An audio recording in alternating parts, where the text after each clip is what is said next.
yeast artificial chromosomes are, I can say that yaks. E. coli, it is not the single host that can be used to clone larger DNA fragments or the fragments from any source. इसके अलावा कुछ और भी organism हैं जिनको use किया जा सकता है to clone DNA fragments from different sources. तो इसकी जो एक एग्जांपल है वो है यीस्ट और स्कैरोमाइसिस. स्कैरोमाइसिस ई. कोलाई की तरह इसका भी जीनोम वेल स्टडीड है. It is very simple to grow in the laboratory. तो इसको भी यूज़ किया जा सकता है as a host organism to clone recombinant DNA. If we have a look again on the map of yeast artificial chromosome, then we will find that it contains different selectable markers that can be used for the selection of recombinants. Then it contains a portion which is called as the centromere. If you remember, centromere is a portion where the microtubules or the spindle fiber it attaches, and it play roles in the division of the chromosome during the mitotic process. Another portion of the yeast artificial chromosome that is important, its origin of replication. So the yeast artificial chromosome, it contains different DNA segments that are important. It also contains restriction sites for different type of enzymes that can be used to clone DNA fragments. So here, the yeast artificial chromosome, it is digested with suitable restriction enzyme like the foreign DNA that can be partially digested to create larger DNA fragments. And then these are ligated together, and then this recombinant artificial yeast chromosome, it can be inserted into the yeast cell. If you will remove the cell wall of the yeast, then it is very easy to infect it. And here you should keep in mind that if we want to clone larger DNA fragments for their separation, we can use pulsed gel electrophoresis. This pulsed gel electrophoresis, it is similar to gel electrophoresis, but it is used to separate larger DNA fragments in an agarose gel. So because of this reason, this pulsed field gel electrophoresis, it is important. Once the segments, they are purified, separated, then they can be used to ligate with yeast artificial chromosome.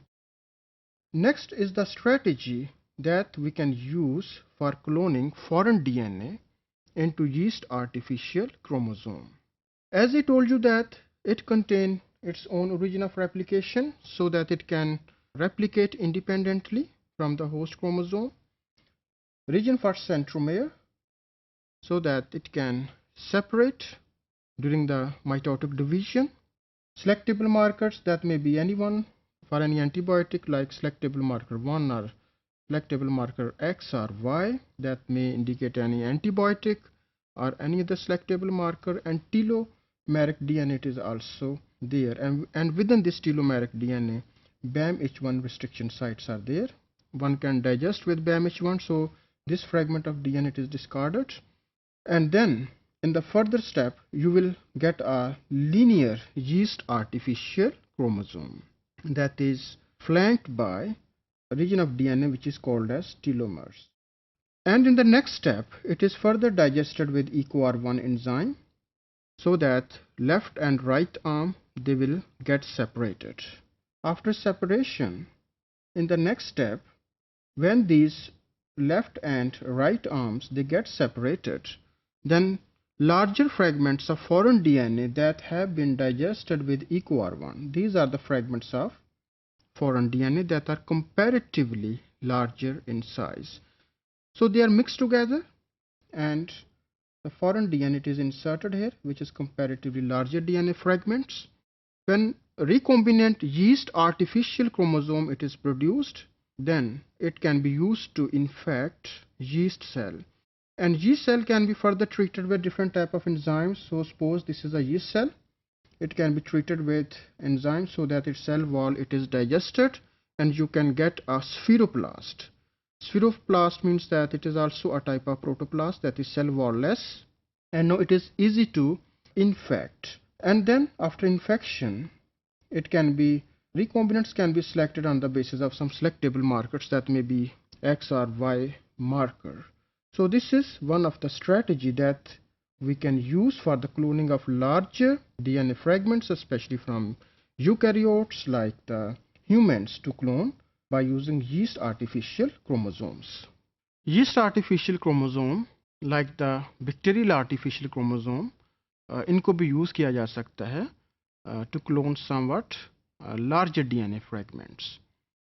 तो backs के मुकाबले में जो यैक्स हैं इनमें जो DNA clone किया जाता है उसका साइज़ कंपैरेटिवली ज़्यादा होता है. जो मिनिमम साइज क्लोन किया जा सकता है it may be up to 150 base pairs और 15 kilo base and it may go up to 2000 kilo bases. So comparatively larger DNA fragments that may be up to 2 into 10 raised power 6 base pairs, they can be cloned. So it is a very large DNA fragment, and especially it can be used to clone eukaryotic DNA like the human genome. If yeast artificial chromosome, it will contain the foreign DNA that is less than 100,000 base pairs or 100 kilo base, then it will be degraded after its transformation into the yeast cell. So smaller fragments, they are not stable, whereas the larger fragments that are above the size of 150 kilobases, they are more stable for cloning with yeast artificial chromosomes.